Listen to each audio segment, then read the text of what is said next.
So the lecture series this year is sponsored by several groups. So there's Jose Andres' Think Food group, who have been supportive of this venture from the very beginning, as has Ferran Adrià's Alicia Foundation. Both Jose and Ferran will be here later in the semester, as you will see. So Whole Foods at River Street has continued to be a stalwart sponsor of this lecture series and indeed this entire endeavor. They continue to donate food both to the class and to what you're going to see today, and we really are very grateful to this. You should all go shop there, please. So Zertoli Olive Oil Company is a Spanish olive oil company that is funding the travel expenses of the Spanish chefs. And finally, the Harvard School of Engineering and Applied Sciences sort of backstops the whole thing, and without them, this entire adventure would never have been possible, either to begin or to continue. So I guess I want to start with what has now become my favorite quotation.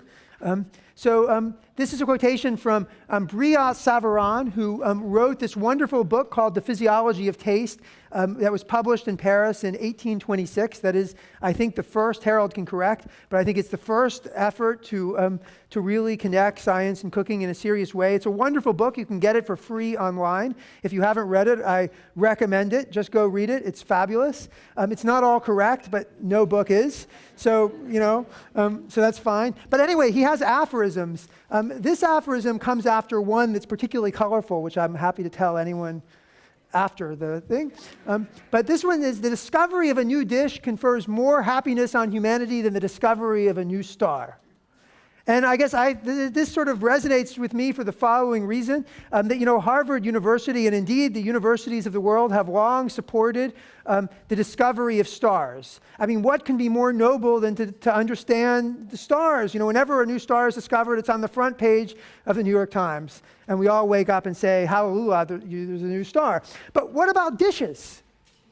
I mean, dishes are important too. I mean, dishes, if you discover a new dish, then it might actually affect you in your everyday life. And the fact of the matter is we understand dishes, both how to discover them and how they actually work, much less than we even understand stars. I think that's a fair statement, although if there are any astronomers in the room who'd like to take issue with that, that would be a fun thing to do. And so anyway, this captures the essence of the thing. So I guess I have this picture which came from the first year, from the first class. Oh, that went too fast, which I think just to remind us where we all began. So Harold was there, and also Jose and Ferran, and everyone has had fun. And now I'm just going to very quickly go through the set of topics that we're doing in this lecture series. So these resonate with the class, and indeed these slides were taken from today's class lecture in which we introduced what's going to happen to the students. So today you're going to hear from Harold, McGee, and Dave Arnold, who are going to set the tone.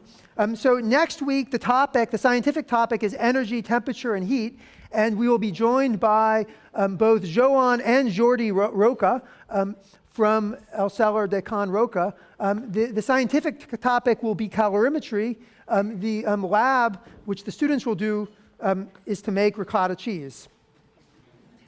The next week, we're very fortunate to have back Bill Yossis, who's the White House pastry chef, who's going to talk about phase transitions this year, a new topic for him. And Bill promises to talk about phase transitions in sugar, honey, and all of the amazing things that you can do with it. So the recipe of the week in the class is ice cream. Ice cream actually is a wonderful thing because, in fact, that's one phase transition that is making the ice cream that is controlled by changing the freezing point of water. Here's a picture of Bill, for those of you who remember him. I'm not going to show you that. That's some ice cream. Okay, sorry, week 4. So the next week we have Enrique Rivera, who's coming back for his second lecture. I think he wasn't here last year, but in the first year, so he's a master chocolatier, and he's going to talk about elasticity and complex phase transitions. The recipe of the week is hot iced tea and vanilla flan. Enrique, the last time he was here, passed out chocolates. I guess I shouldn't say this. But he did. I don't know what will happen this time.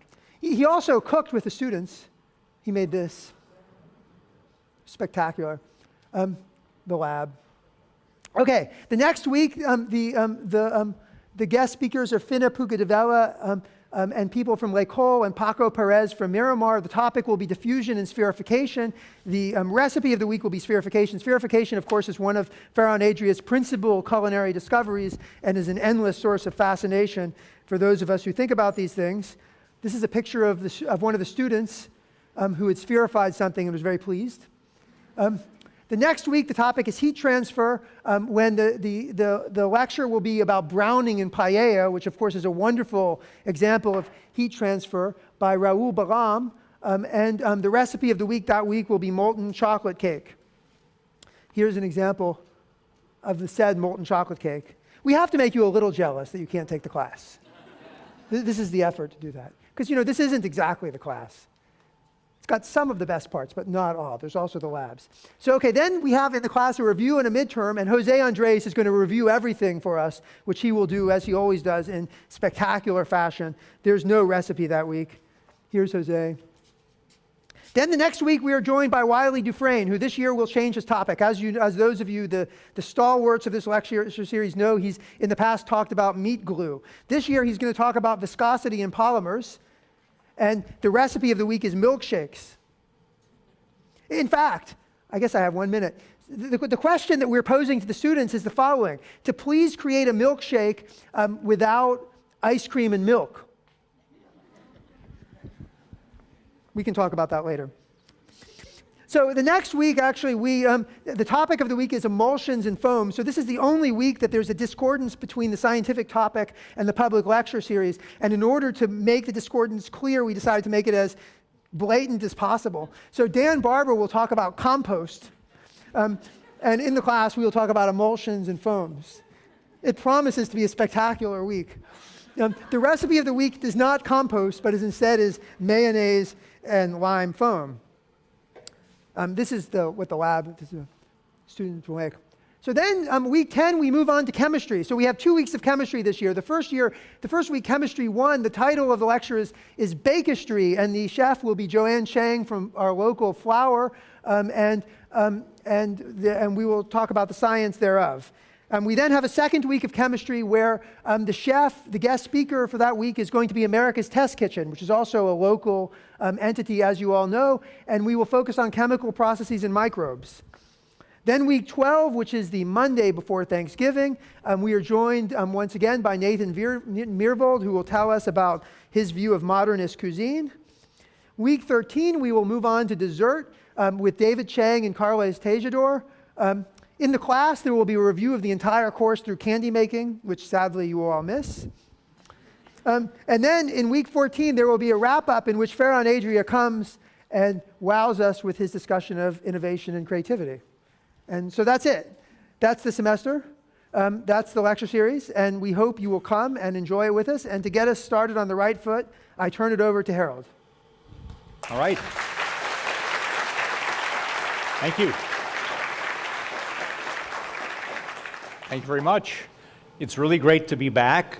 I'll just say again briefly what I've said every time I've come, that I wrote the book that I wrote here in Cambridge back in the late 70s and never dreamed that there would be a course like this offered at Harvard University. So it's really fun to be involved with it.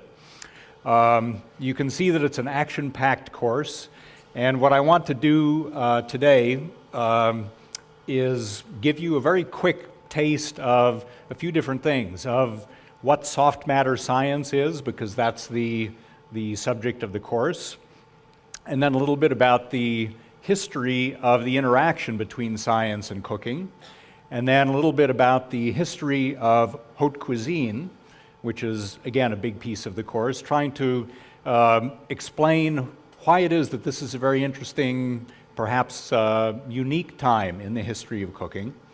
And then we're going to move from that, and this is all going to be very quick, into all this stuff. My partner today in the lecture is David Arnold, who is the Chief of Culinary Technology at the French Culinary Institute in New York, and the owner of a bar, and as far as I'm concerned, the smartest guy involved in food and drink in the world.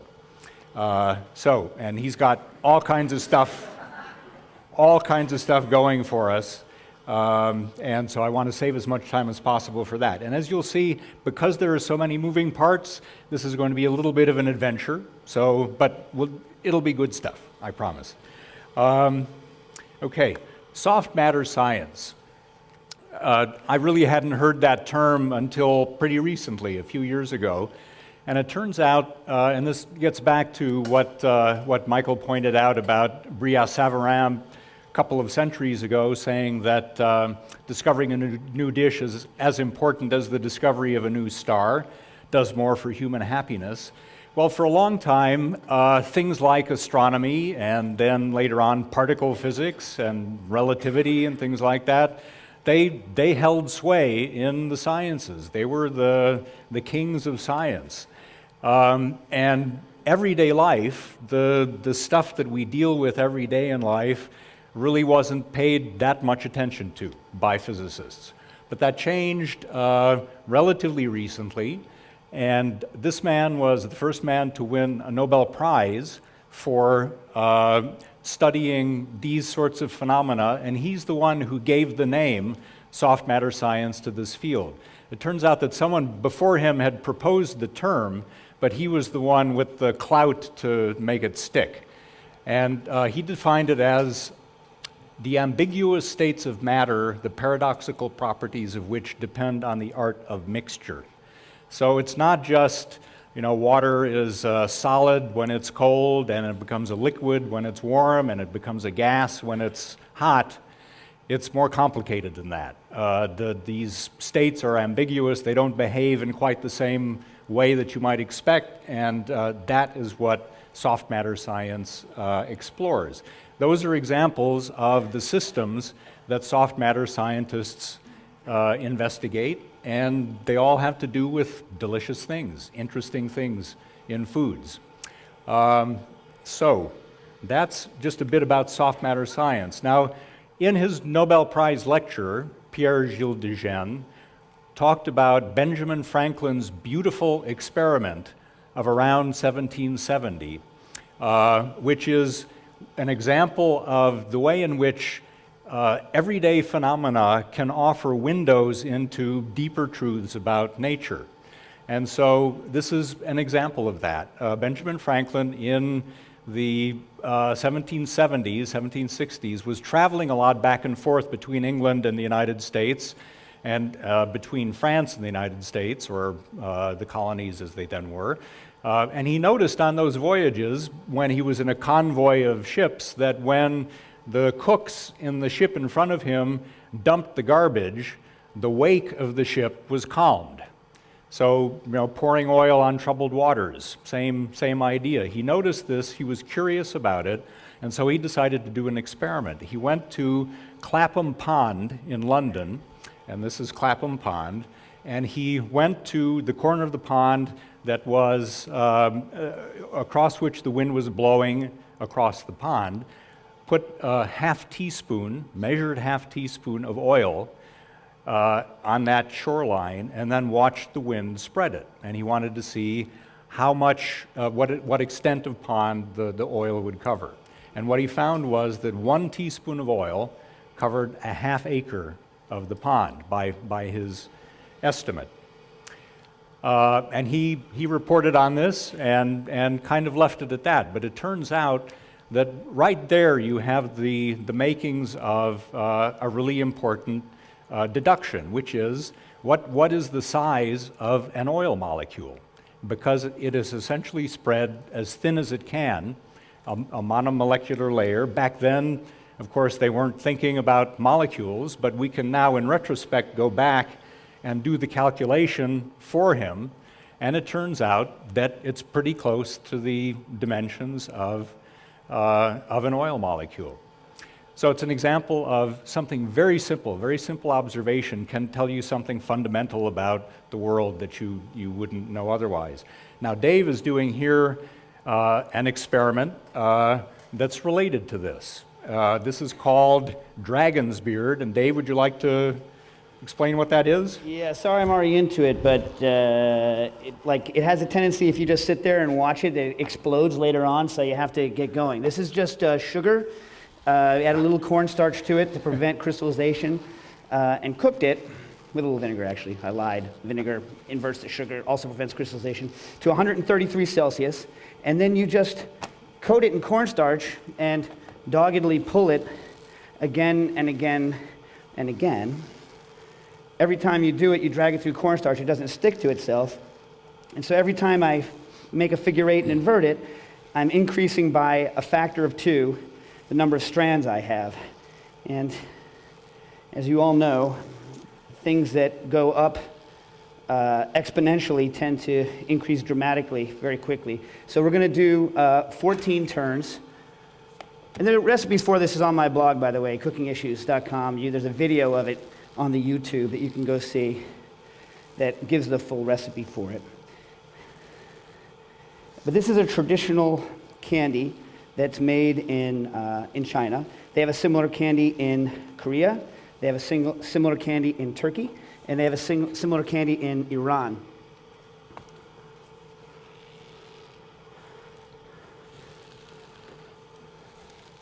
Harold, you want to talk about the dimensions as we do this?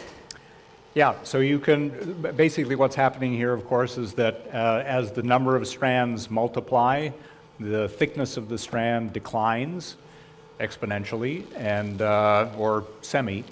So what we're doing is keeping track of the number of strands and also the thickness, the ultimate thickness of the strands when Dave is done.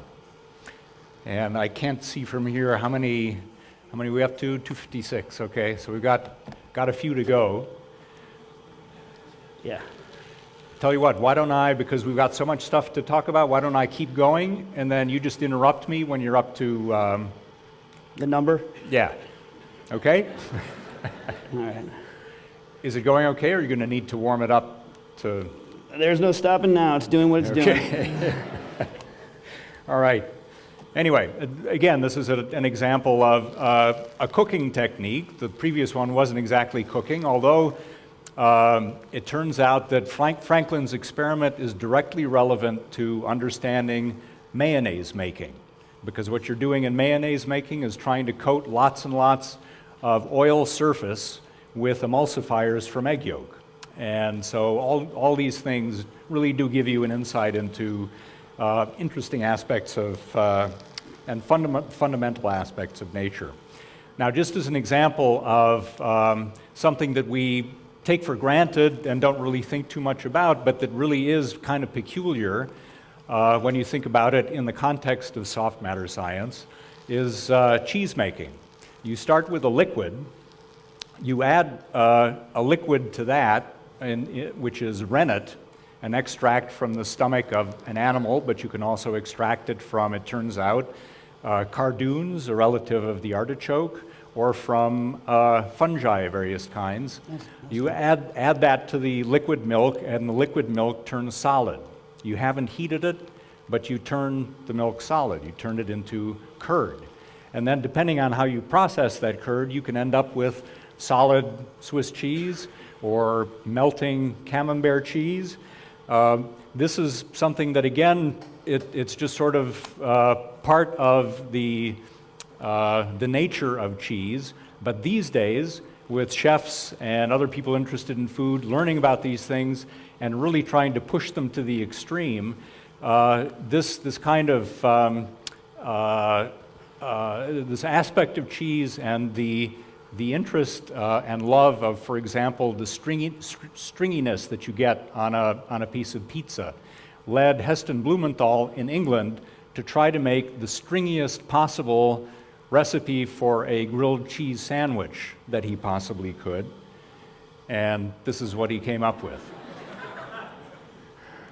So these weird properties of matter, when played with, can produce really interesting things. How are we doing, Dave? I did 16,000. I was trying for 32, but I think I stretched it too long. Ah, okay. I'll go 16. You want to try 32? 16? I've tied it in knots. Wait, hold a second. It's just it's so dang big now. But 16 is what we did the calculation for, right? So Yeah. that's what Now is it's even smaller. 75 or 80 microns. Yeah, thin. Yeah. And according to the web, a human hair is around 45 to 50 microns. And I don't know, these really look, to me, thinner than human hairs. So it's amazing that, you know, a very simple mechanical manipulation of a sugar syrup can give you that.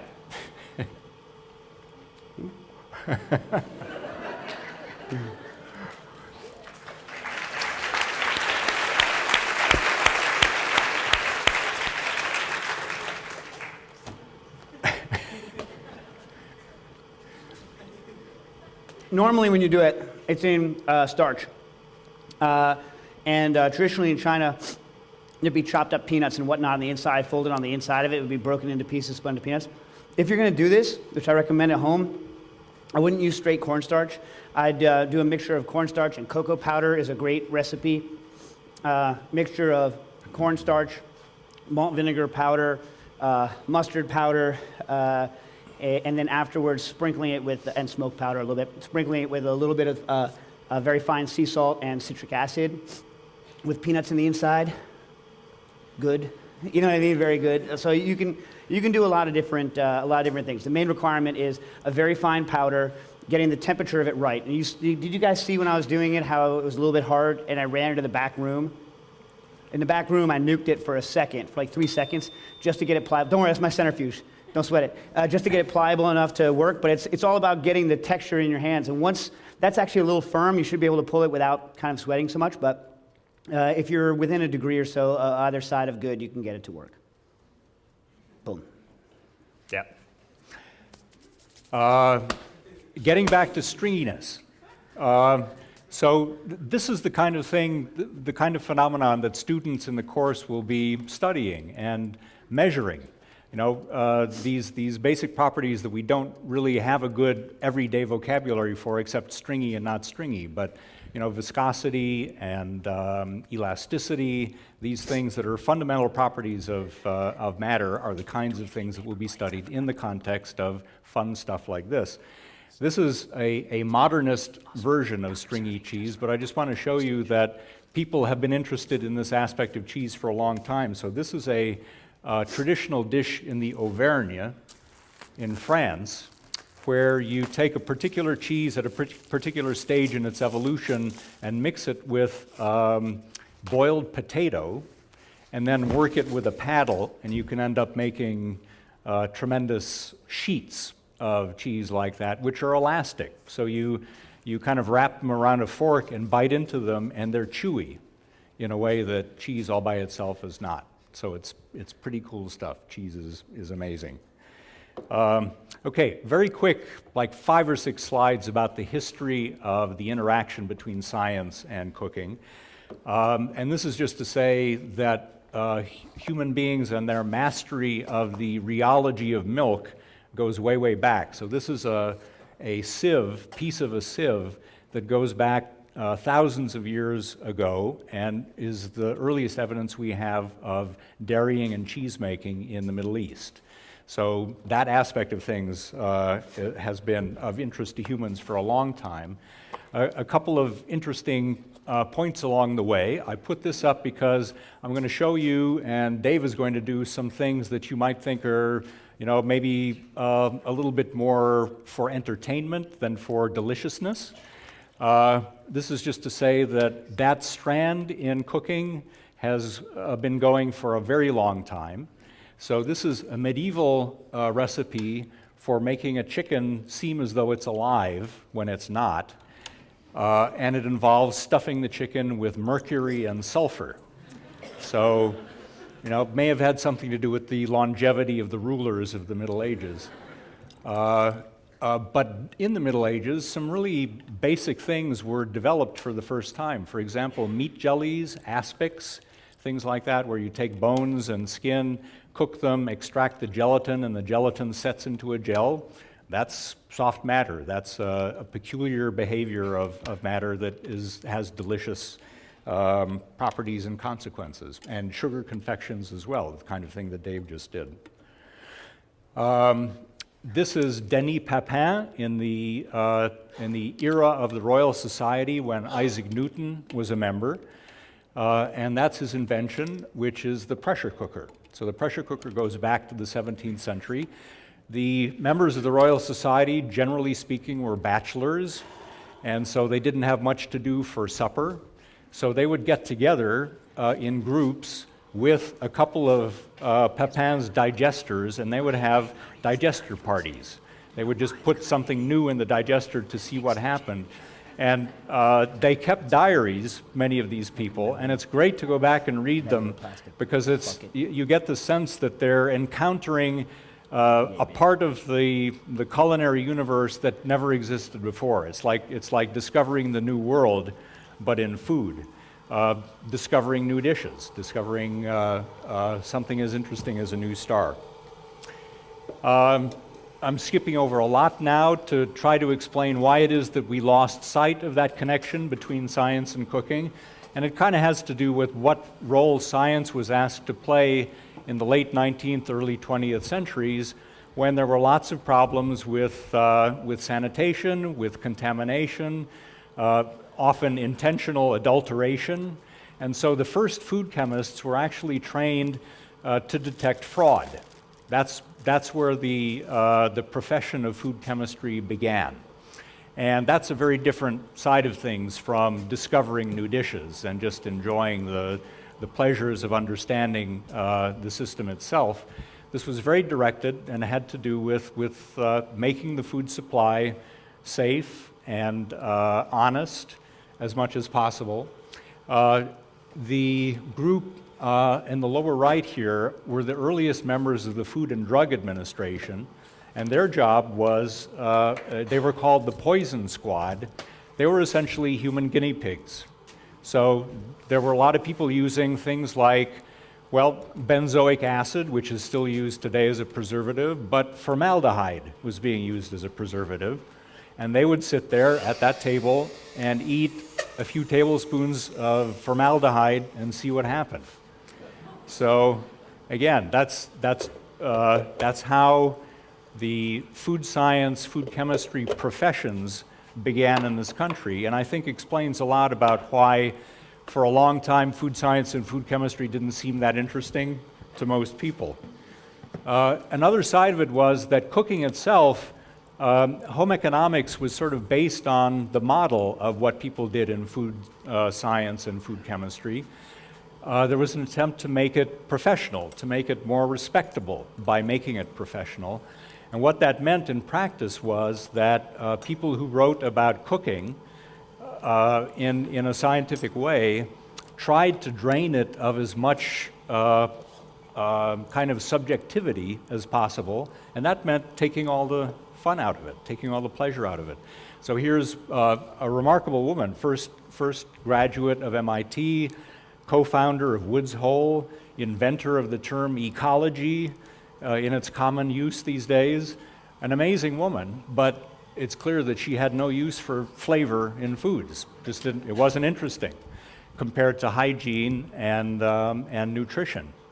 So that's why I think we got off the track and thought that food science and food chemistry are not that interesting. They're boring. They don't really have to do with what we do in our homes and what we enjoy about foods. The turnaround came beginning in the 1960s with this man, Nicholas Curti, who was a professor of physics at Oxford. He was a distinguished physicist, but he also really loved food, and he tried to marry the two interests that he had, and so he said this in 1969, that he thought it was shocking that we knew more about the atmosphere of Venus than we did about what goes on inside our soufflés, and then set about to remedy that situation by putting a thermocouple inside a soufflé in his home oven and watching the temperature and checking to see its consistency as it cooked. And what he noticed was, and by the way, this graph is actually running that way, so time 0 is at the right and 40 minutes is at the far left. What he noticed was that the perfect consistency, as far as he was concerned, came at the end of that plateau, before the curve began to rise again. And that plateau has to do with the denaturation of the egg proteins. They're solidifying, they're coagulating.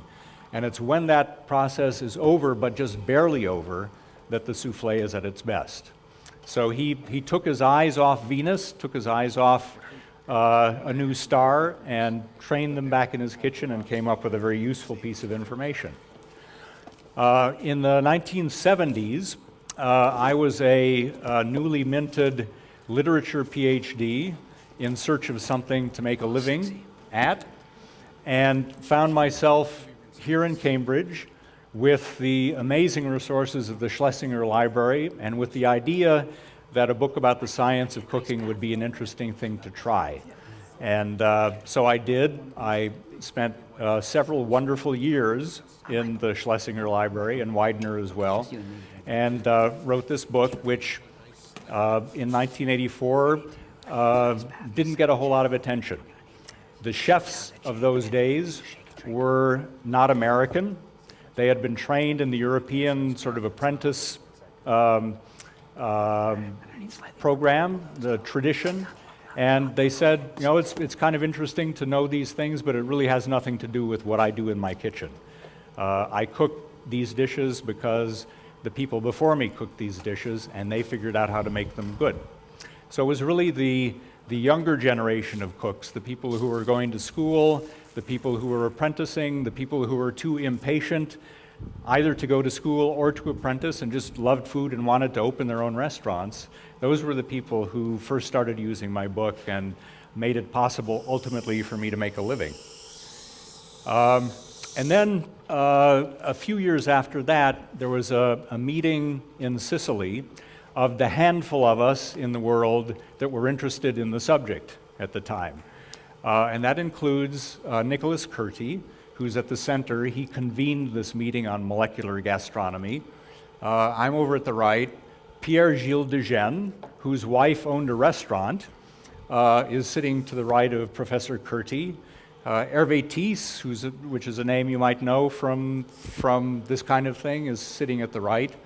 So there were maybe 40 or 50 of us who would go to these meetings, some of them scientists, some of them chefs, some of them writers, and we would get together and talk about these sorts of things, how to improve traditional techniques, how to understand traditional techniques, but not really how can we use our knowledge to come up with something new, a new dish.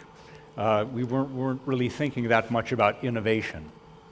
So now shifting to haute cuisine, because that's where innovation came, and that's how the molecular gastronomy meetings got discovered, because all this was kind of happening off most people's radar screen.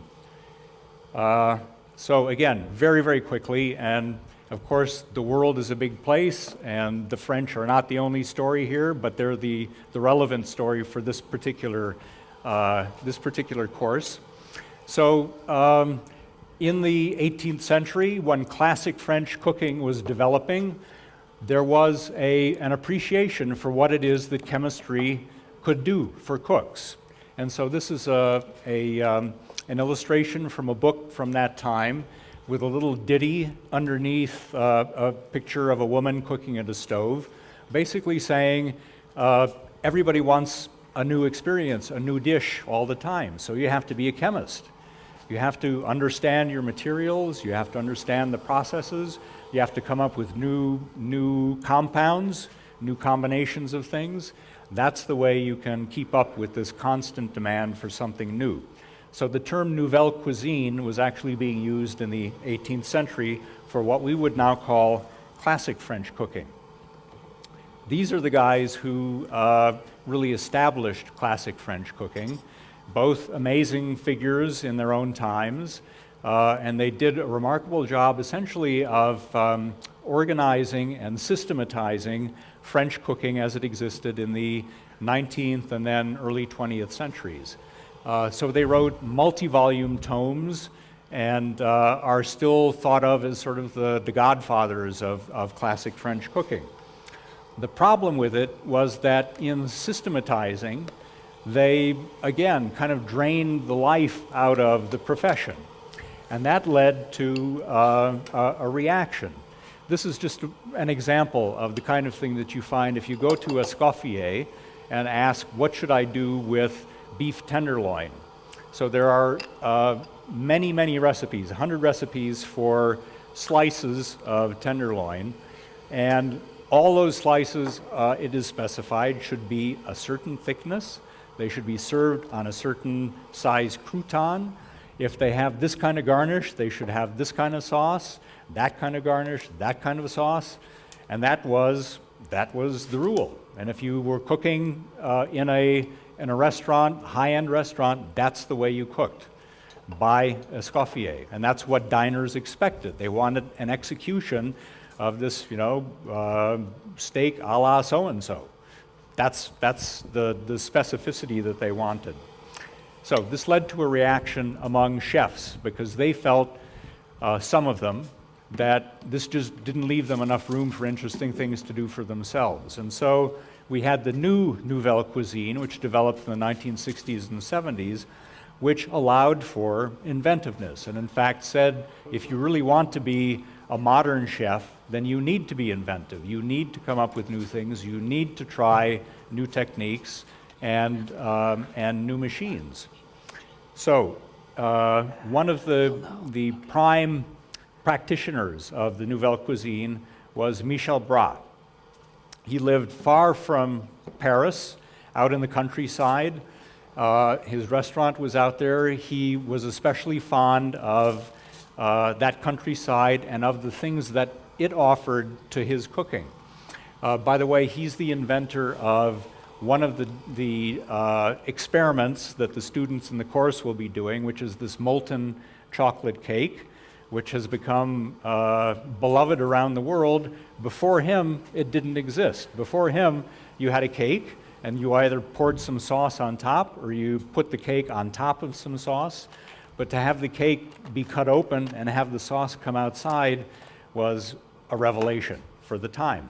So he invented that. He also invented this, which proved to be tremendously influential in the development of today's inventive cooking. So he called this gargouilloux, which in the dialect of the Auvergne means mixture. And it was essentially a composed salad that he served every day at the restaurant. There are plenty of composed salads in Escoffier, the difference being that in Escoffier you're told exactly what vegetables go into them and what the sauce is going to be. Michel Bras decided, because it was going to be a mixture from his place, that what appeared on his plate would be whatever he found to be of interest or ripe or ready around his restaurant, walking in the countryside or going to the market, didn't matter. For him, it was all fair game for making a dish that was very specific to him and to his place and to that moment in time. So, again, it doesn't seem like an amazingly different way of thinking now, but back then it was. And it was, as I say, tremendously liberating for other chefs to see someone doing something like this.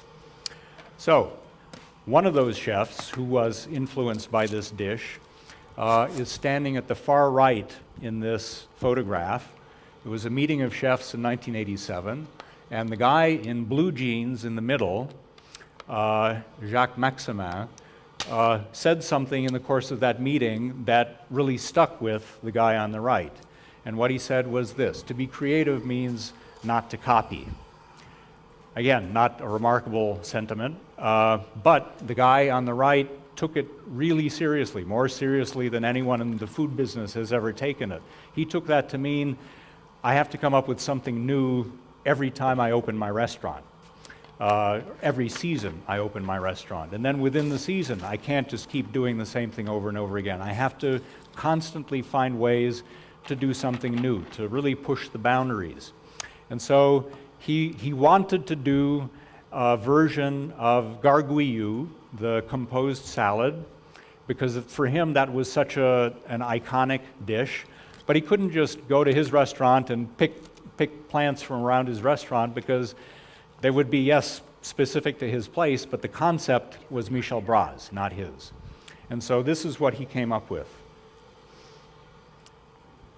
That's Ferran Adrià's gargouilloux. in which instead of taking ingredients and that don't usually appear in a particular dish and presenting them as something very specific, what he's done is taken ingredients and transformed them in such a way that you have no idea what you're looking at. He's transformed their physical structure. He's taken one form of soft matter and he's turned it into another form of soft matter for the purpose, well, all kinds of purposes, but one of the most important being, if you look at a salad and you've had lettuce before, you've had cucumber, tomato, before you even put it in your mouth, you know what it's going to taste like, kind of. And what he wanted to do was put something in front of you so that every bite you took, the first few bites you took, would be complete surprises because you couldn't know from looking at it what it was that you were going to get in your mouth. And sometimes with dishes like this, you put it in your mouth and you know that you've tasted that before, but you can't place it because you don't have all the other cues to help you identify it, which is a really wonderful way to experience food. It's maddening in some ways, but it helps you realize how much of our enjoyment of food is conditioned, and we're not really experiencing it freshly very often. Anyway, Ferran Adrià was off on his mission, and a few years later, he made the cover of the New York Times Sunday magazine as the author of the Nueva nouvelle cuisine, because it was being done in Spain. And ever since then, he has been a tremendous force both by what he has done and by what he has inspired other chefs of his generation to do to really change things, to look at food and cooking in a very fundamental way as soft matter that can be transformed in many different ways, only a few of which traditional cooks have explored. And so there's been a lot of interesting stuff going on over the last few years. I just want to give you a few examples of things that have been done by chefs who are going to be coming to give lectures in subsequent weeks in this course. This is the spherification that Ferran came up with, which is essentially taking any liquid you like and turning it into something like caviar, a little skin surrounding some juice so that when you put it in your mouth, it pops and you get this burst of flavor. And he made it generalizable so that you could do it with anything. He's done it here with melon juice, but you could do it with anything.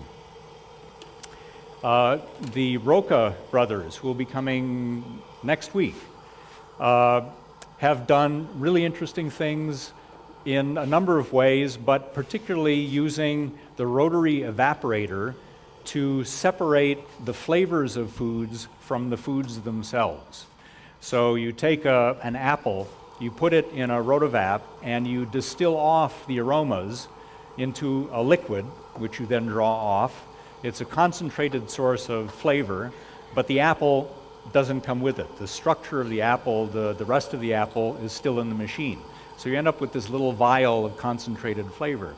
And the Rocas have used that technique to make dishes like these. The lower right one, they look like lemon sorbet or champagne or milk custard, something like that.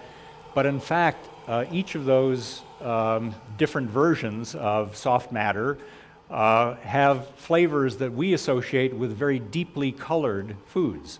So you put a little bit of those things in your mouth, and it turns out that one of them is chocolate, one of them is coffee, one of them is passion fruit, one of them is tonka bean.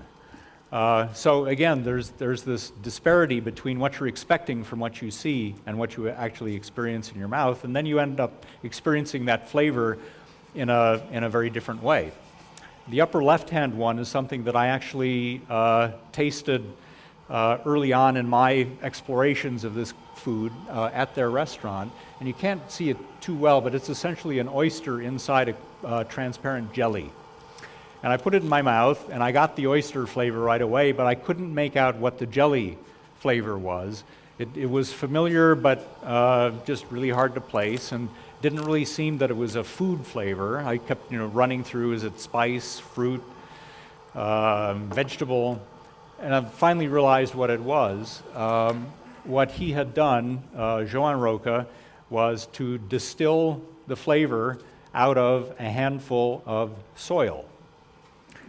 So the dish is called oyster and earth, and what you literally get is the flavor of oyster and the flavor of the earth.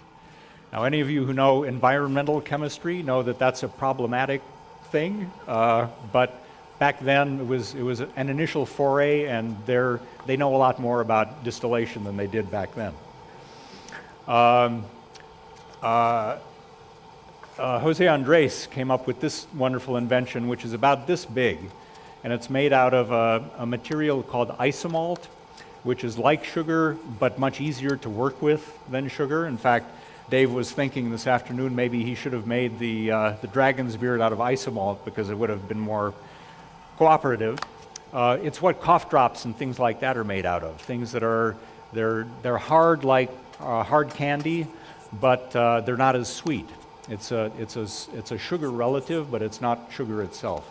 Anyhow, he uses it basically the way a glass blower would use it, and makes these beautiful little things which are, as I say, about that big, and it's a container with nothing inside it but olive oil.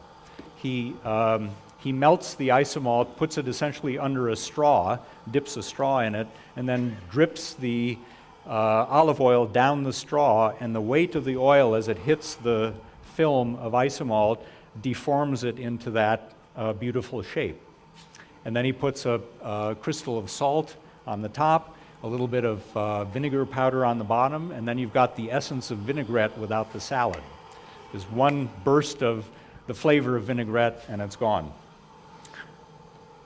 And then Wiley Dufresne from New York works a lot with something called meat glue, which is actually an enzyme that links proteins together, holds proteins together.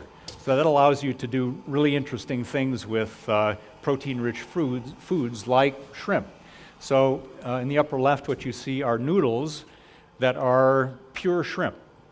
No starch, no flour, pure shrimp, but with the texture of a noodle.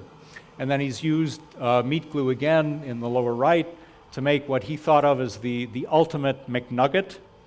A piece of breast meat surrounded by a piece of thigh meat surrounded by skin, all held in place by meat glue, and because of the way they've been layered, each is cooked perfectly, and you end up with the best of the chicken.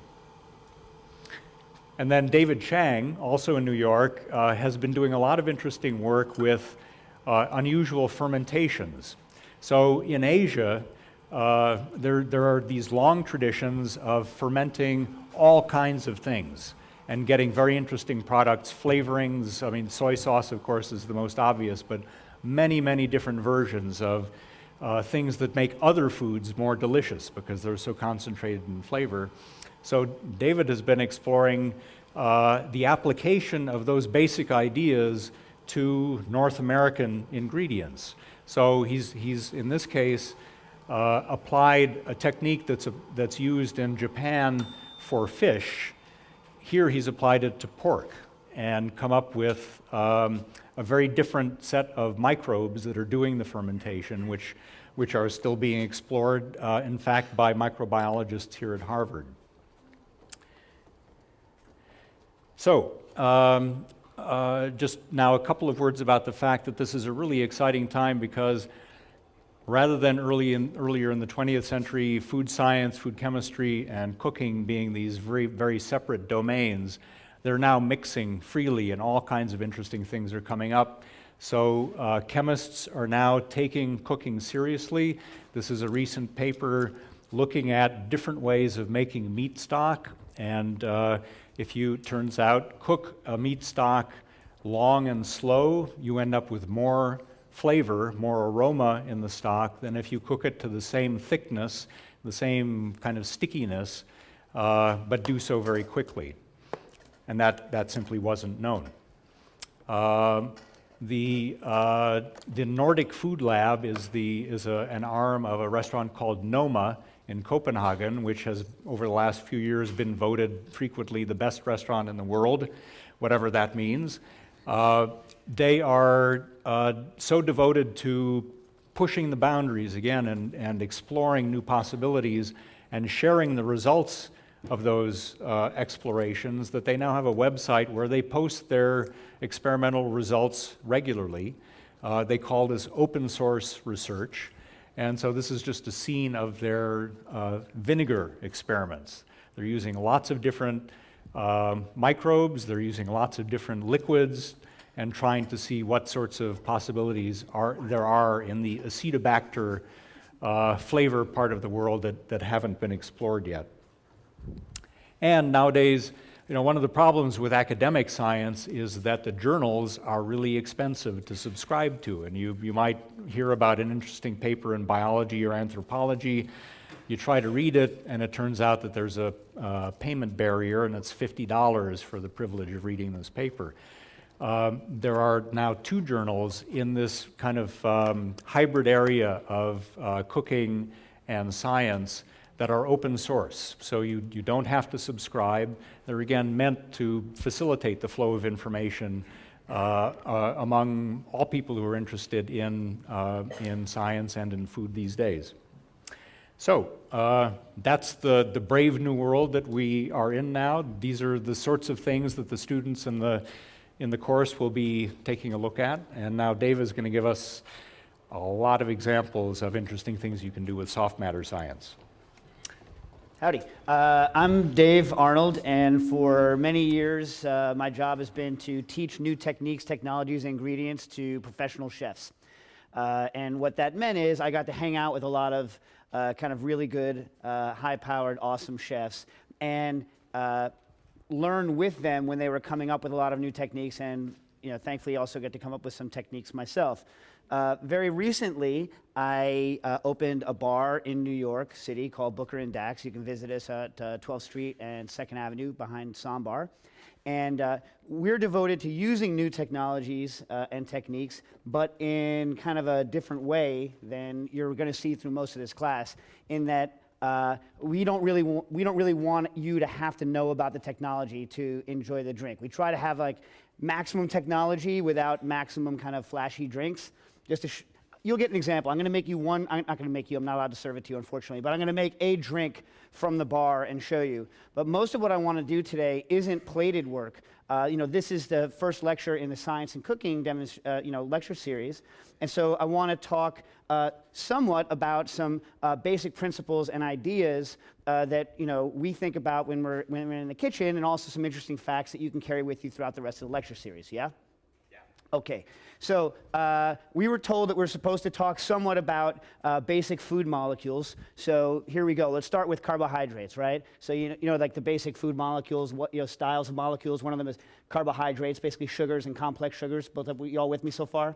Yeah. Okay. So turns out that a lot of the new work that's being done in kitchens nowadays has to do with a group of complex sugars called hydrocolloids that we've been using in the kitchen now for, like, in a very hardcore, heavy-duty, like, straight-up way for about 10 years now. Been really huge for about 10 years. And the alginate spheres, of which I'm not a huge fan because they don't taste, okay, whatever, I'm not going to talk about it. But alginate is one. There are many of these hydrocolloids, and they each have kind of unique properties. But I'm going to show you one that is extremely versatile that you can buy in any Asian grocery store. It's called agar, aka Kanten if you go to a Japanese store. It's one of the most versatile hydrocolloids, and it's basically just a long, complex sugar molecule, polysaccharide, from seaweed. And it's going to show you some of the stuff that it can do. Okay, so agar, like all hydrocolloids, you need to do 2 things to it to get it to work right. You need to first disperse it, and then hydrate it. So I just have some water. By the way, so you ever know, you guys cook? You guys cook? People, you cook? Yeah. So if you add starch to hot gravy, what happens? But it balls up into little balls, right? And it's because you didn't disperse, right? You didn't disperse the starch away from itself so that it glommed together and became very difficult, right? Because what happens is sugar, when you dissolve sugar, I'm going to turn this on now because I've dispersed it. When you dissolve sugar, sugar is a relatively small molecule, right? And it dissolves relatively easily. So a giant clump of sugar, the way a giant clump of sugar dissolves is that little sugar molecules get hydrated and pop off of the clump of sugar. That's why a lump of sugar, if you stir it, it will dissolve in fairly short order, right? Hydrocolloids are extremely long molecules. And so what happens is the molecules on the outside, and starch is the same way, even though it's not really classified as a hydrocolloid, it really is. It's the same dang stuff, it's just whatever, anyway. So like what happens is the molecules on the outside start hydrating, but they don't fully come off, and you get a swollen layer on the outside, and it's very difficult to break them up. So you need to what's called disperse them, get them away from each other so that they can hydrate. And then you need to hydrate it. And so most hydrocolloid problems in the kitchen, in fact, most things I tell chefs all the time, when they say this recipe didn't work, that recipe didn't work, I'm like, did you disperse and hydrate? Disperse and hydrate. That's like the only thing. It's like almost like I don't even need to be there. I could leave that on an answering machine. Disperse and hydrate. And that solves about 90% of chefs' problems with these new recipes. All right, so for agar to work, it has to come up to a boil, right? Every hydrocolloid is different, and you have to learn how to make it work. So when you hydrate it now, it goes from being a powder that's not totally surrounded by water molecules. It's not like a piece of spaghetti flapping around inside of the water. It goes from that to being a piece of spaghetti flapping around inside of the water. And then once it cools down again, right, then it falls partially out of solution, forms a gel with itself, right? Good. Okay. Stir this here. So this is just pure water, and the reason is because I'm going to put some lime juice into it, and I don't want to boil the lime juice. By the way, in general, you don't always need to go with pure water, but just as another thing, I always tell chefs when they're working, you want to hydrate a hydrocolloid in as close to pure water as possible. They don't really like playing with other molecules, especially like large concentrations of sugar. Unless it's something like a pectin, they really don't play nicely. Okay, so I'm going to stir in. This is lime juice. And I'm making a very, very light gel. This is going to be 2 grams of agar per liter of product. And I'm going to show you why I'm doing this in a minute. And agar has a really nice property that it sets extremely quickly once it cools down. So I'm going to pour it on an ice bath, and in just a couple of minutes, it's going to be set. All right?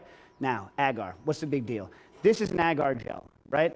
Agar gels, every gel has different properties. And I want you to just take a look. This is orange juice with lime juice in it. And agar, this is about 0.8%. Agar gel is brittle, right? So if you take gelatin and go like this, it would bend. Agar, you see how it breaks, right? So every gel has characteristic qualities that you need to know about it. And agar fundamentally is brittle. This is one of the kind of just things you need to know about agar. Tastes okay. Tastes right. Okay. So here's this. This is the gel.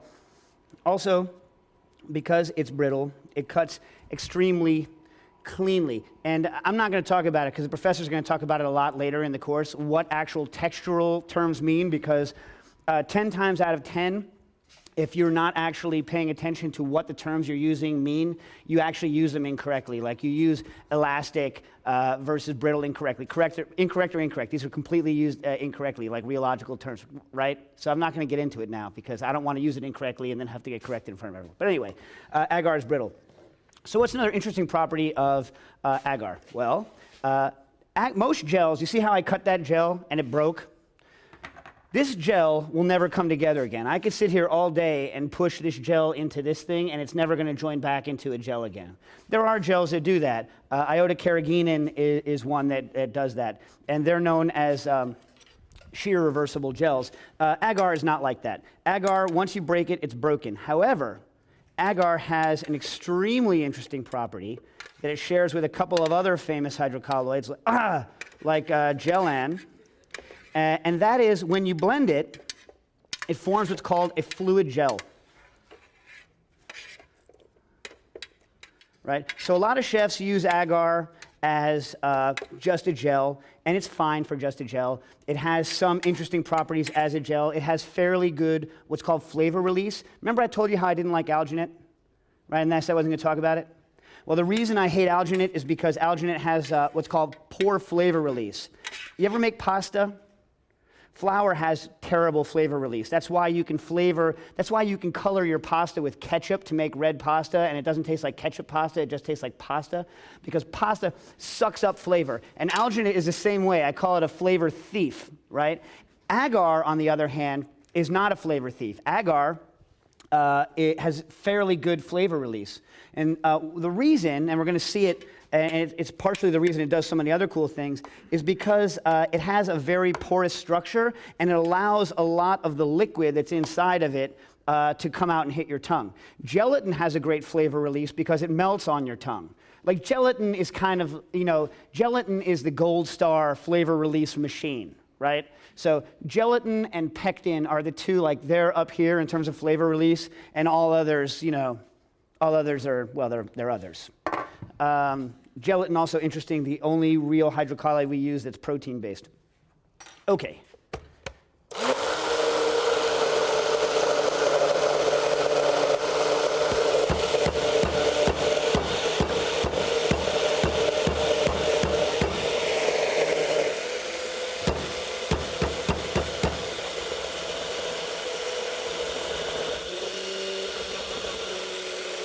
I have a conflicted relationship with blenders.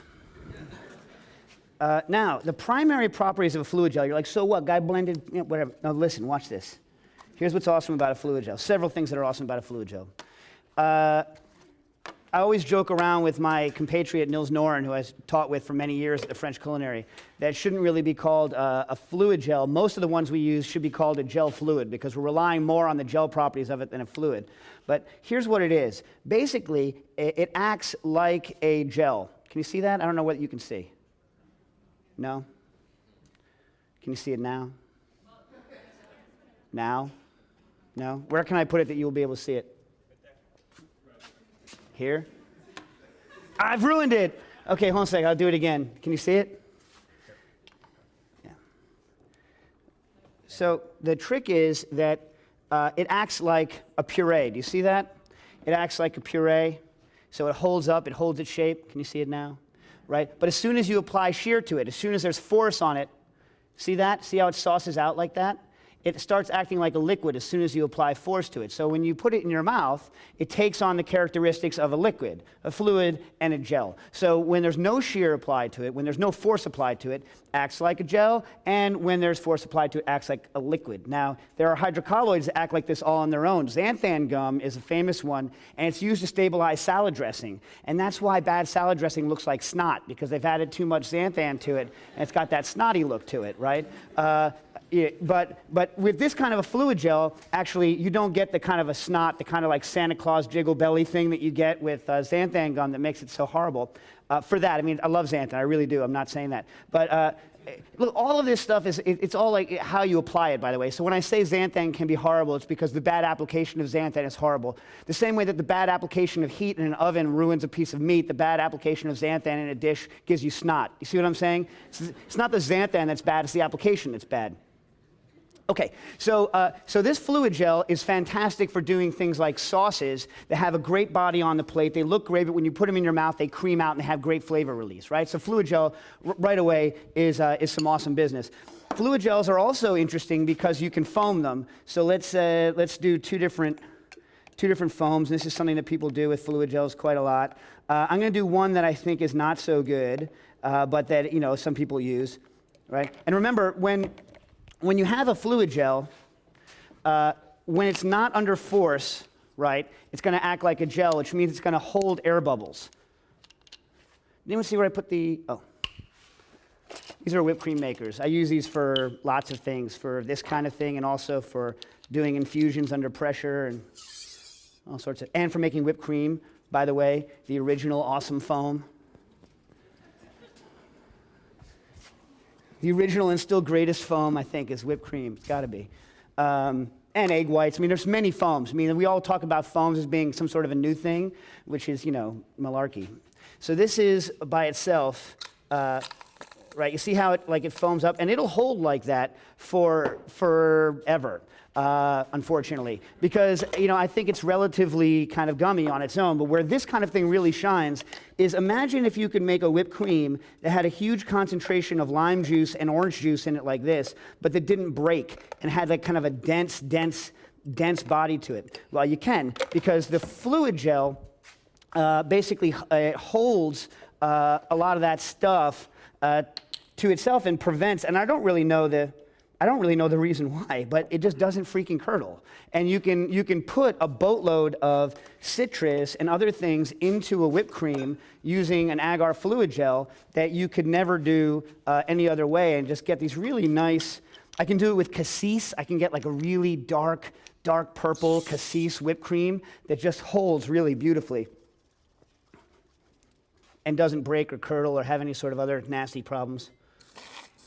Right, so that has enough lime juice and orange juice in it for it normally to just be a curdled, rotten mess, right? But now she works great. Fluid gels. Let me see whether this guy's set already. I need a minute. So another interesting thing about fluid gels, and hopefully I'll show you in a minute when this thing works. Not fluid gels, agar. I said agar is porous, right? Did I mention this? You know what porous? Big holes, right? So a lot of gels are fairly tight, like the actual strands are fairly tight. But in agar, you have extremely easy transport of liquid through the gel, right? Which is actually useful for some scientific processes as well. Fantastic for the chef, because what this means is when you break an agar gel by force, right? You can either freeze it and thaw it. Agar is not freeze-thaw stable, so when you freeze it and thaw it, liquids drip out of it, weep out of it, right? Or you can break it by force. Liquids weep out of those pores like the end of the world is coming. It's called syneresis, the leaking of liquid out of a gel. And all gels have some syneresis, but agar just weeps like a weasel. And what's awesome is that what it weeps out is crystal clear, right? Because the gel structure traps the larger particles that actually create cloudiness and turbidity in your product, and leave the rest of it, and leave you with clear, awesome stuff. So this is how I actually clarify a good number of the things that I make at the bar, right? And so why do you want to clarify things? You want to clarify things for several important reasons. The most important is if you're going to carbonate something, right, which we're going to do in a minute. If you're going to carbonate something and you have lots of particles in it, right, those particles form nucleation sites for bubbles, right? So bubbles love to grow. They love to grow.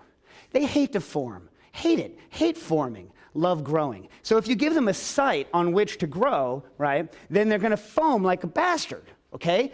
So what you do is if you put an unclarified product in, especially something like lime, which also has other surface active properties, the juice has surface active properties. It wants to hold foam anyway, aside from the rest of the stuff that's in it, okay? And alcohol too, nightmare. So when you add the lime juice and it's not clarified properly, you have a huge foaming mess and you can't get good carbonation. So because I'm a bubble freak, as you shall see, it is required, it is necessary that I clarify. But also, if I take fruits and other drinks, I don't like a soupy mess. I don't like my drink. I don't want my drink to be my soup. Okay? So I like often to do clarification. Let me see whether this guy's ready yet. We'll come back to him in a minute. But this agar clarification, while it's great, right, and was the way that I did clarification for years, turns out there's a much better way, and that way is the centrifuge. So before I go, which should we do? That's agar. Any questions on agar? Which we do questions later? That make any sense? Lots. Okay. So anyway, so this is like agar like 4 or 5 different ways, and this is just one hydrocolloid. It happens to be one of my favorites. It happens to be one of the most accessible and the easiest to get and the least controversial. But it also happens to be one of the most useful and one of the most bulletproof. It also, you can even heat up gels you make with agar, not as much as with some else, but it's really like if you were going to put one hydrocolloid in your back pocket and know how to use it inside and outside, agar, that's the way to go. Okay. But that's not the way I clarify at the bar, because it takes skill and time, and the yield isn't as high, right? Yield means how much I get out of the product of what I put in, right? So I use a centrifuge. Now, I don't expect you to go purchase a centrifuge. I mean, I kind of do. But at the bar, I use a 3-liter centrifuge. It can do 3 liters of juice at a time.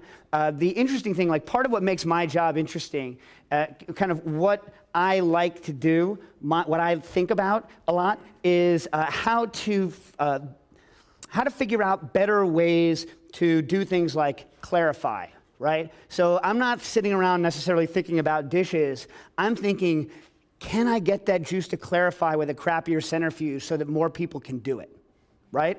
So agar is clarifying. If ever sets, I can show you. Agar clarifies by forming a gel and then trapping the particles behind. Centrifuge, on the other hand, separates by a different principle, right? Distillation, which Harold talked about, separates based on volatility, based on boiling point, right? Agar separates basically on size, what's going to go through the network of the gel. And centrifuge separates based on density, right? On the density of the product and how it travels through a solution. Now, you can clarify lime juice in a centrifuge, okay? But brute force clarification, just by spinning and applying force, extra centrifugal force to it, or centripetal, however, don't tell me it's fake, I don't care. Okay, but it takes about 48,000 Gs to do that, 48,000 times the force of gravity. I can do it at 27,000 Gs, but it tastes really bad, metallic and crappy. If you up it to 48,000 Gs, then you can get a really awesome lime juice just by putting in and spinning it. Problem is, only Nathan Myhrvold from Microsoft can afford a centrifuge to spin at 48,000 Gs, and you need to get a new rotor every couple of years and derate it because those rotors will blow apart on you and spray aluminum parts all over your apartment.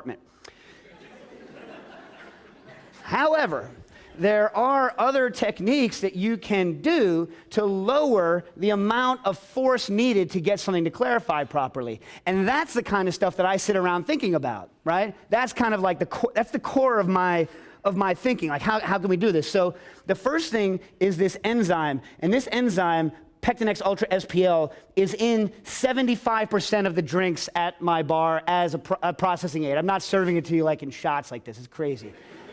I mean, I could, but I don't.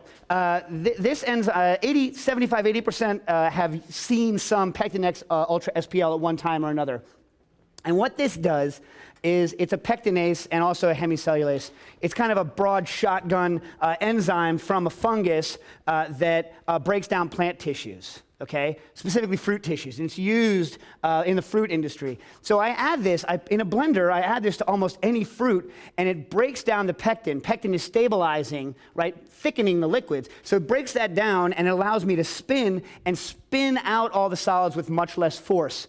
Problem is, it doesn't really work with lime juice that well because lime juice is too acidic and the enzyme doesn't really react that well. So I have to use a little bit of a more sophisticated technique, right? I have to use charged molecules, right? And then use basically electrostatics to attract the larger charged particles together so that they become larger units so that I can then use my crappy centrifuge to spin this stuff out, right? So you would hope that you can use just one, right? But it turns out that you have to hit it with a negatively charged thing. I think this one, I always confuse which one's negative. This is silica, a suspended silica sol, Kiesel sol that you get at a wine shop, homebrew wine shop, right? So I hit it with this guy and some enzyme because what the hell. And then after a bit, I hit it with this guy, which is positively charged, so all this stuff flocks to this. Then this gets the stuff that didn't flock to this, plus these things, because these things have an excess of charge now. They go to this, and then I have to hit it again with this so that they flock again together. So I have to hit it multiple times to get the particles to flock together big enough so that I can use a crappy centrifuge and get lime juice that spins out like this, right, in a centrifuge that only costs $150. See? So this is the kind of stuff that I mean, it's just, this is what I think about. Right, and I'll do carbonation in a second. You want to do the eggs now? Before we do alcohol? You want to do alcohol or eggs? Alcohol, eggs. Alcohol, eggs. Up to you. Alcohol, eggs. Eggs? Eggs. Okay. So let's set up the eggs. You want to talk about? We're going to show you like another molecule before we get into alcohol, which apparently isn't one of the fundamental food molecules that we're supposed to be talking about in this lecture series, much to my chagrin. we're going to talk a little bit about proteins. And this is an extremely, how many times have we done this demo? Like 8 billion, million, jillion times. And it turns out that eggs are actually a better thermometer than most any other thermometer you have in your kitchen.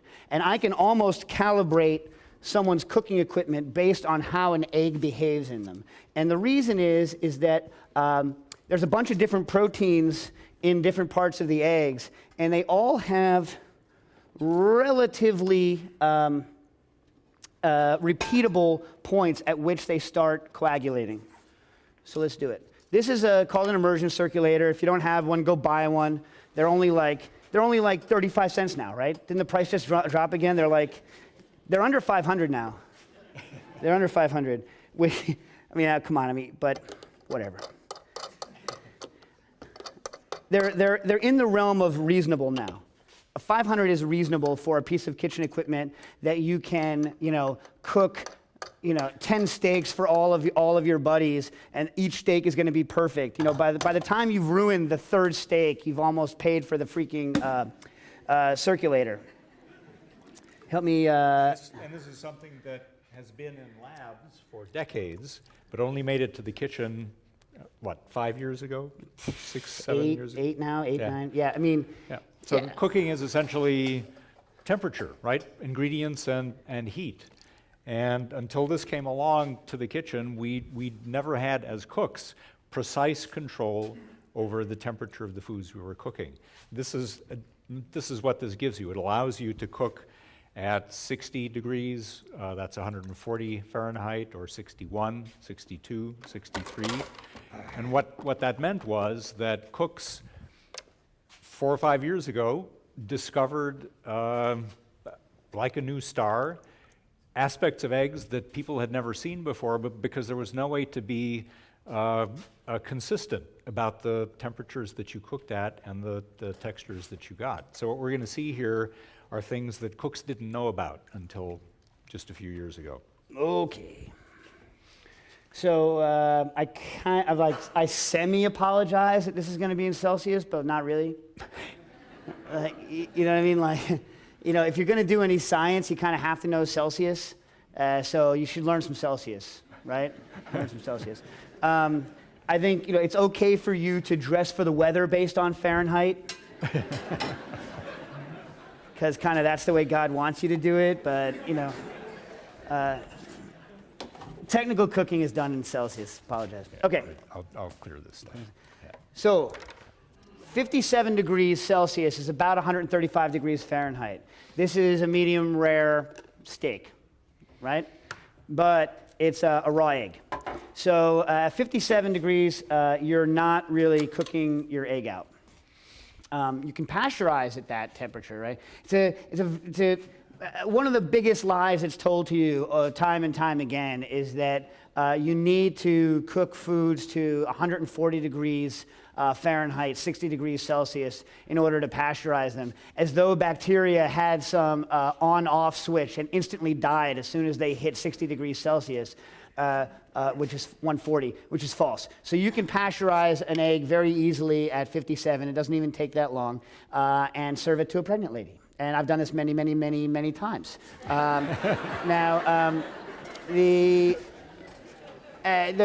The white is not set. It would actually thicken if I cooked it a little longer. At 57, it would look a little bit thicker, but not much. And the yolk, of course, is runny because the yolk sets after the white. Okay. At 60, you have a barely set egg white, but it's disgusting. I would never serve it. It's kind of a ghostly. It's kind of hideous. It looks horrible. But there it is, 60. So only 3 degrees higher in Celsius world, and you have set the first set of proteins in an egg white, which is which one? Do you remember? It's transferrin, I think, is the first to go. All right. Now, only 2 degrees higher than that at 62, right? This is the money one. This is where 90% of your eggs are going to cook, right? This is the one that changed everyone's life in the restaurant world who does this. And by the way, you clear away the thin stuff when you're serving, so you wouldn't serve the thin stuff. This is the 62-degree egg. This is the perfect Benedict egg, right? The white is what's called custardy, right? So it's nice, it's set. The thin white acts as a release agent so that you can get it out of the shell. You get a perfect egg every time. And for those of you that don't do this for a living, it's, yes, when I cook 3 at home for dinner for myself, when my wife's away, yes, I cook them traditionally. However, if I have to cook 60 or 70 of them, I cook them in the circulator, and I cook them for an hour at 62, and I keep them in the circulator. I lower the temperature to 57 so that they don't change over time. And every single one of them is going to have a creamy yolk like that and be warm in the center and be perfect. This is a revelation from a cook's standpoint. And a cook, like a scientist or an engineer, thrives on consistency and the ability to reproduce every day what they do. And this is the ultimate reproducible, perfectly safe, all bacteria, vegetative cells that is, killed, served to a pregnant lady, always hot in the center, never cold and never solid egg. Boom. If you were to put sauce over this, some people don't like the look of it because it doesn't look overcooked, and people they have a craving overcooked. And you can put it through hot water to make it look overcooked at the very end, or you can put a sauce over it, which is what most people do in a Benedict, and then no one ever knows, no one ever complains. So this is that's 62. That's like 90% of your eggs. 1 degree higher at 63, right? And I'm cracking 2 just to show you how consistent everything is. 1 degree higher, the egg yolks take on an entirely different aspect. They're creamy. Look at these. And this is a texture. The way you get this texture, it traditionally is just to not cook your egg yolks properly, or not cook them at all. And that's why, if you're pregnant or 2, you can't eat these, right? Whereas this, totally fine. This is a texture unachievable through conventional means. I don't care what people say. I've never seen someone achieve a texture all the way through an egg yolk like that by conventional means. And that's only 1 degree. Only 1 degree higher than that, you have the first fully set yolk at 64. At 64, set. Creamy, but set. This is only 1 degree, and this is, right, correct me if I'm wrong, it's different proteins setting over time, yes? Yep. Yes? 65, we'll run through them real quick.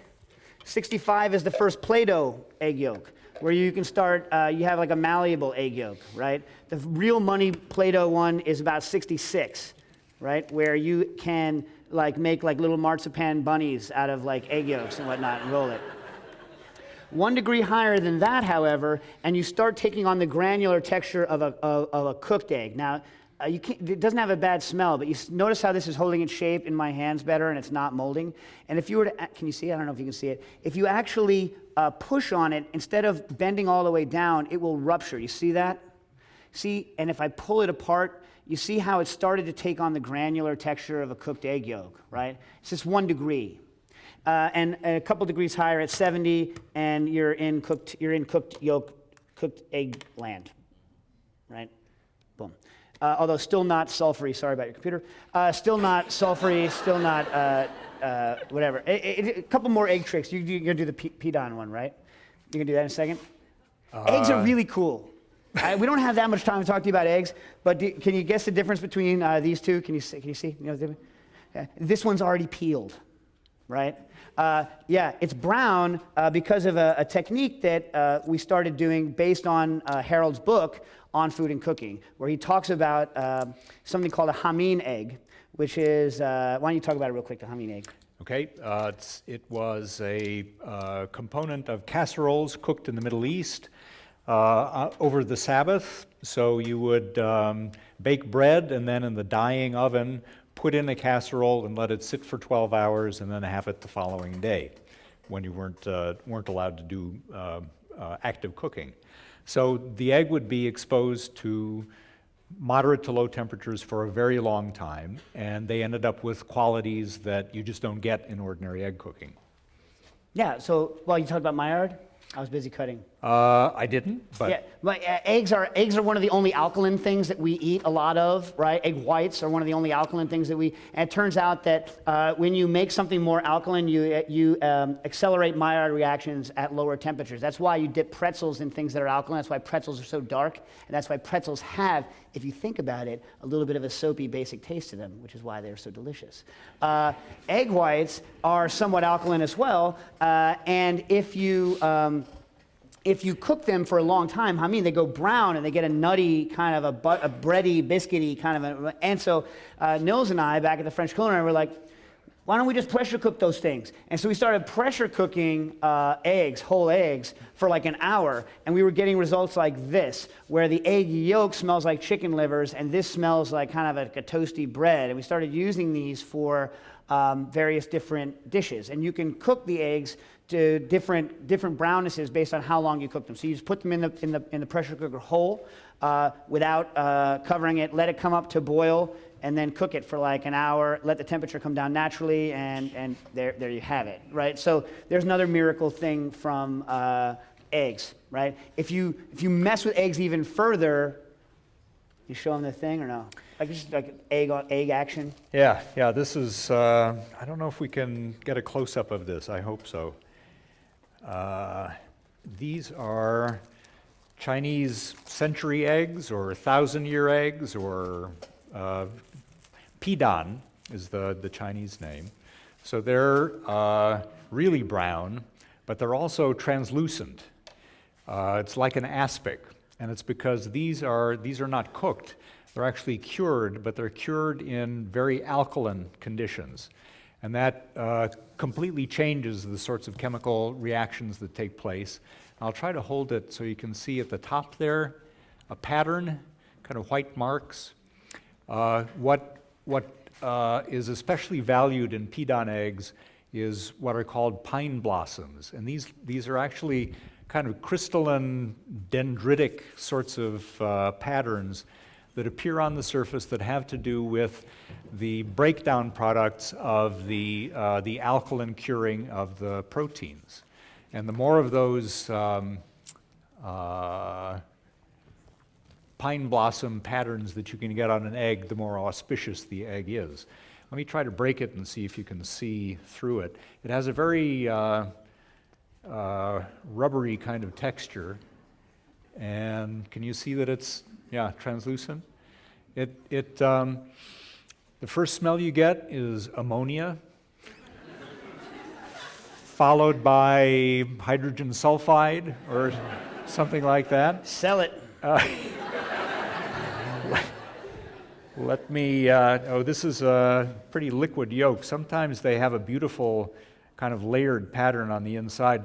The yolks are, to put it most kindly, jade colored. Others might call it kind of grayish, greenish, blackish. But they're a really interesting version of the egg. And what you do is you cut them into quarters or eighths or something like that, let them air out for a while, and then serve them with a salad or something like that. And they're really wonderful. So just bang through it. The reason we're showing you this is just like the level of thought that you can put, or the level of like cool stuff you can do with just an egg and almost nothing else, right? You can do your own. Do you have the picture of the live egg or no? Oh, this is the egg. This is another thing. Yeah. This is a recipe developed a while ago where you take egg yolks and you add some baking powder to them and you steam them, and they puff up and the protein sets and dries out and they become just like a bread. And if I believed in the Atkins diet, right? If I didn't think it was a horrible thing to put anyone through these weird kind of diets, no offense if you like make money off the Atkins diet, but then I could make money off of this kind of a thing because it has the texture of bread and it's composed entirely of egg yolks with a little baking powder. And there's stuff on the screen. And right there. Oh yeah, so Yeah. we did a dish, Nils and I, back at the French Culinary called egg on egg on egg on egg on egg on egg. We kept on trying to add different levels of egg. So we would do the egg toast, and then I would put sieved egg white on it. Then I would put pressure cooked sieved yolk and white on it. Then we would add caviar to it, another egg. Then we would add hollandaise sauce, another egg. Finally, we then French toasted this egg toast. And so we had like a ridiculous like egg level on it. And if we'd had time, I don't know why I thought we could, I was gonna then add the peat-on egg to it to have it just like another like egg. And I think I can probably get up to 6 or 7 egg units and have it just be egg. But the most I've ever served a group of people, I think, is 5 eggs. But I think I can do 6 or 7 and have it be delicious. It's always a question of can it be delicious? It needs to be delicious. Anyway. And quickly on that subject, so the pidon, the really extreme Chinese egg, inspired us to try to see if you could do a milder version. And this isn't a great picture of it, but it turns out that you can make eggs that are translucent but not brown and that don't smell like ammonia and hydrogen sulfide, just by adjusting the curing conditions and making it shorter and doing a little bit of cooking as well as curing. So that's a picture of not our best version of that egg held up to the light so you can see that the yolk is at the bottom and the white is semi-transparent. By the way, back to this for a second, just to prove that I know what I'm talking about. Yeah. Yeah, so, and other chefs have done some crazy stuff. Wiley uses meat glue, which is transglutaminase, and gelatin to cross-link egg to make egg noodles that he can then bend and fry and whatnot. So there's this, and you can see it's coming out clear. It's all bueno. There's like a myriad of different things you can do just with simple ingredients like eggs. And we haven't even touched on foams of eggs or any sort of zabayons, like also foam, I guess. But like, in other words, like you could spend a good chunk of your life just thinking about stuff to do with eggs and have reasons to get out of bed in the morning. You know what I mean? And that's kind of, anyway. So that's that. So you want to tear through, like real quick, tear through some alcohol, real quick? Yeah. Bang? Yeah. Okay, I can't serve it to you, but we'll do some interesting alcohol-related stuff.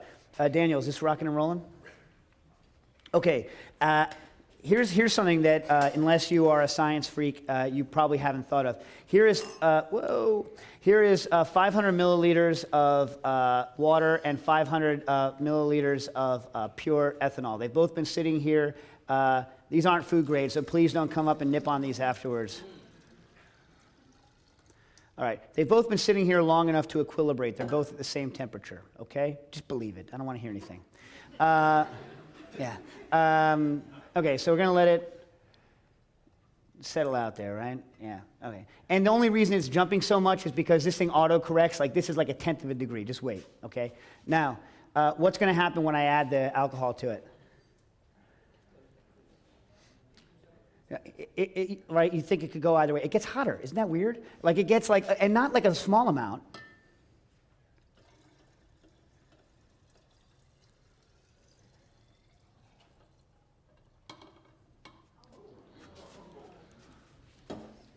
Right? Weird.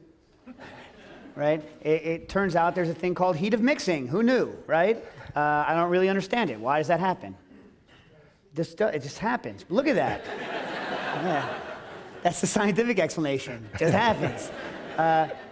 If we let it sit and do its thing, you'll also notice. It's hard to tell. It's not mixed. I don't know whether. It's also hard to tell whether these graduates are graduated exactly the same thing. But alcohol and water mixed together also contract, right? Because alcohol and water are different sizes, so they can actually pack more efficiently together than they can on their own. And so they shrink when you add them together, which is strange business.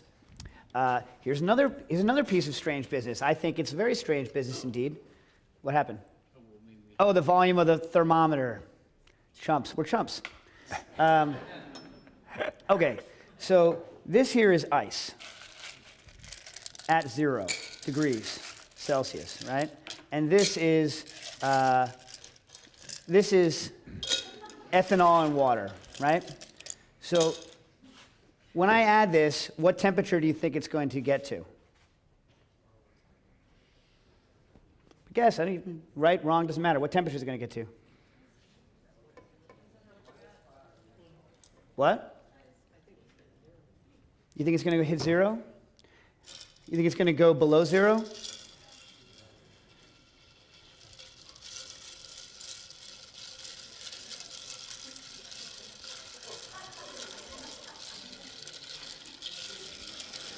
Boom, below 0. All right. Now, why? Why is it going below 0?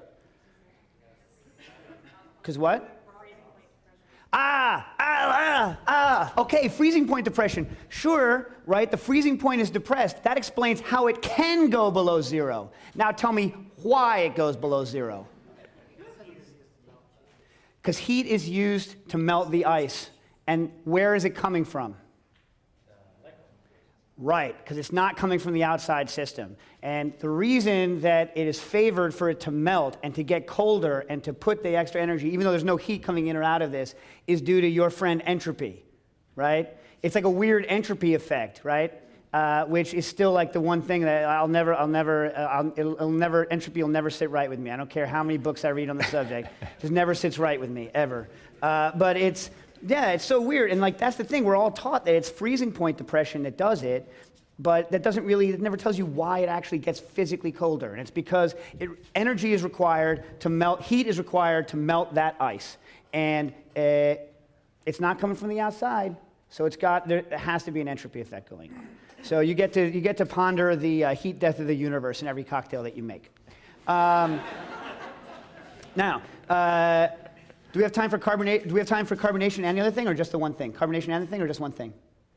One thing? All right. So I wish I could carbonate because Daniel pulled out his awesome carbonation rig, but I'm going to do a quick drink that we actually do at the bar that uses a technique that I like. That's very easy to demonstrate. So I'll just do that.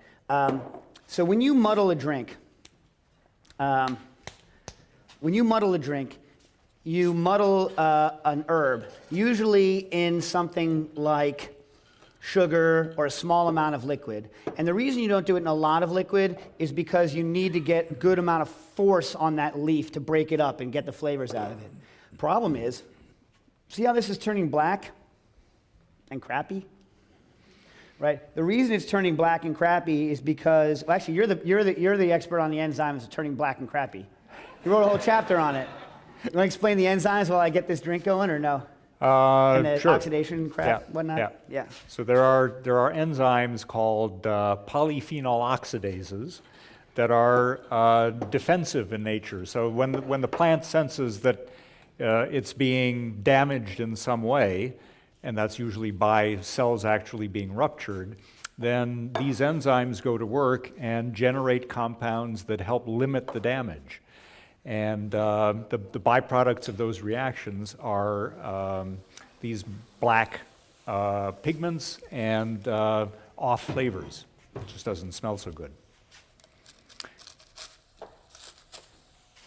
Turns out, if you use liquid nitrogen, which is clocking in at about minus 196 Celsius, that the enzymes don't operate so well.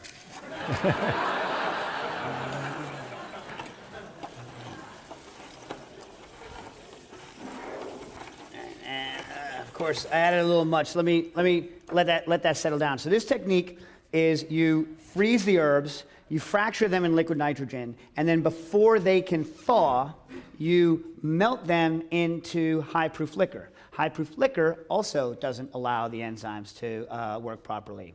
Okay? Then you add lime juice or lemon juice or something with ascorbic acid in it, which further inhibits those enzymes from working. Then you shake it and you get a nice bright green drink. Boom. You can also, by the way, do it in a blender just with straight ethanol and no liquid nitrogen, but the whirring effect of the blades induces enough of a flavor change for us to do it this way at the bar. We think it's superior, but you can get about 90% of the way there just using a blender. So I'm going to make that drink in 1 second, but since I put too much liquid nitrogen into it, I'm going to let it sit for a second, and on your way out, I'm going to make this drink. On your way out, or when you're asking questions or whatnot, I'm going to make you some ice cream. And this is an interesting ice cream with, I make a bunch of different variants of it. And the concept of it is to use oak as a stand-in for a vanilla flavor in an ice cream. Boom, got it. Okay, so oak, if you were to take Maker's Mark, which is what we did, and you were to boil a full liter of it or more, such that it went down to 250 milliliters, you'd have something that looks like that and tastes god-awful. It tastes like you're sucking on tree bark. It's horrible. Add milk to it, and you want to explain the tannins binding with the milk? I can't explain that. Want to do that? Well, yeah, the tannins and the which are what give the astringency are astringent in our mouths because they bond to proteins in our mouths and make little clumps which make for a kind of rough texture on the surfaces of the tongue and the palate, and that's why astringent wines and tea, black tea, have that kind of drying quality on the mouth.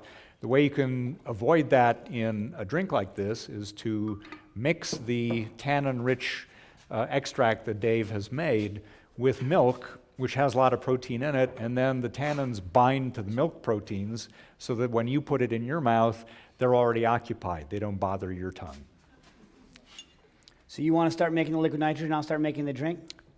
Or you want to make the drink and I'll make the... You want to... Here, we have I'll liquid need nitrogen. instruction for either one. All right. So when you're making liquid nitrogen ice cream, it's a good idea to get a mixer rather, with a rubber spatula on the side of the paddle to keep it from scraping. And it's also a good idea to have liquid nitrogen. All right. You don't need, use a paddle, not a whisk. Because the liquid nitrogen, when you're making ice cream, you're doing two things simultaneously. You're freezing it, right, and you're aerating it at the same time. Because if you just froze it solid, it would be a solid block. This would suck. So what you're doing is aerating and freezing it at the same, aerating and freezing it. Liquid nitrogen, by virtue of its violent boiling, does the aeration for you. So you don't need to whip it with a balloon whisk. In fact, if you do, you over whip it and it turns to crap. So while he's doing that, I'm going to make this beverage, cool, refreshing beverage.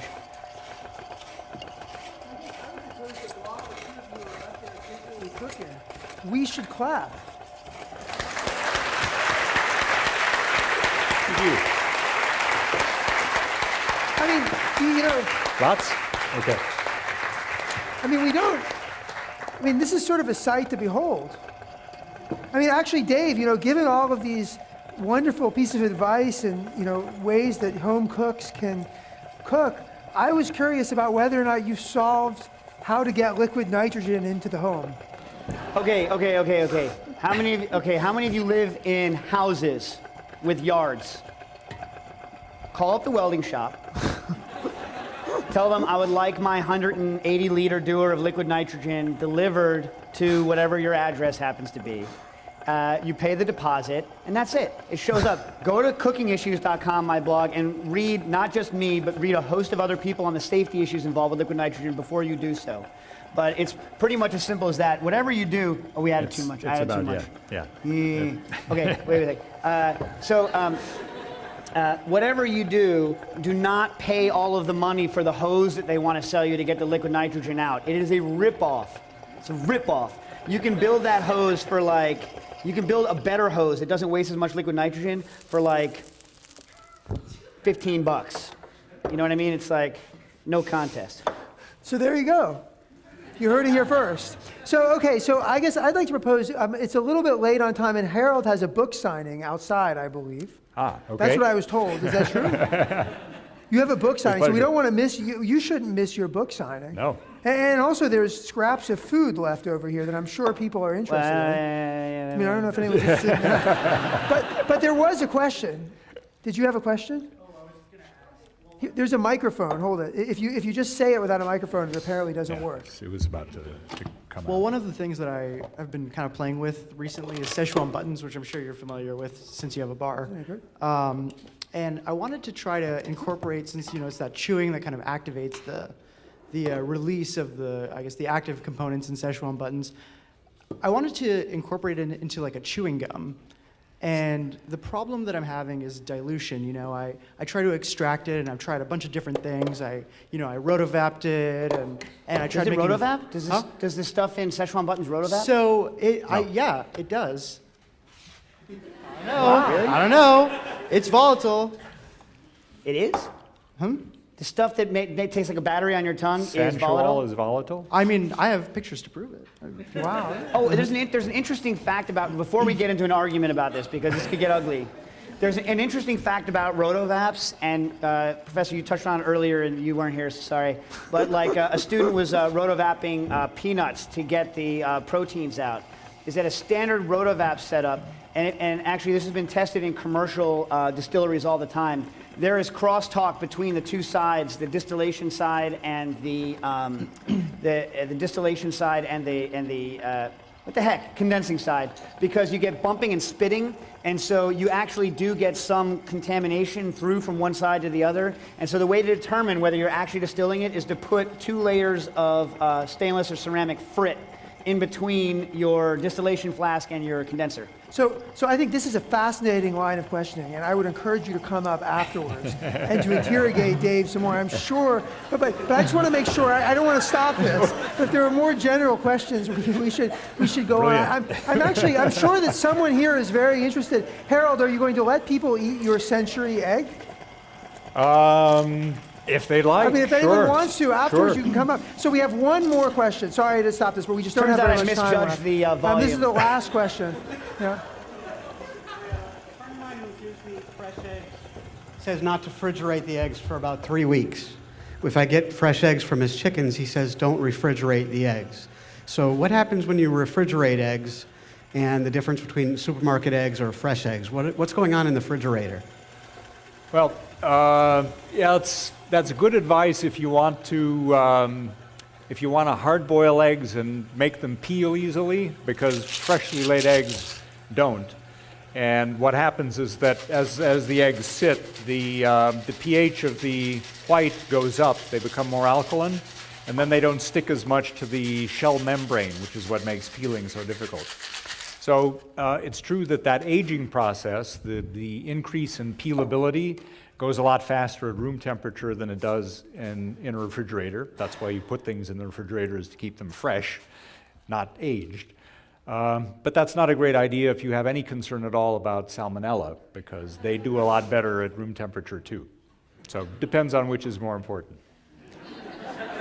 So I guess I'd like to propose with that we should all clap one more time.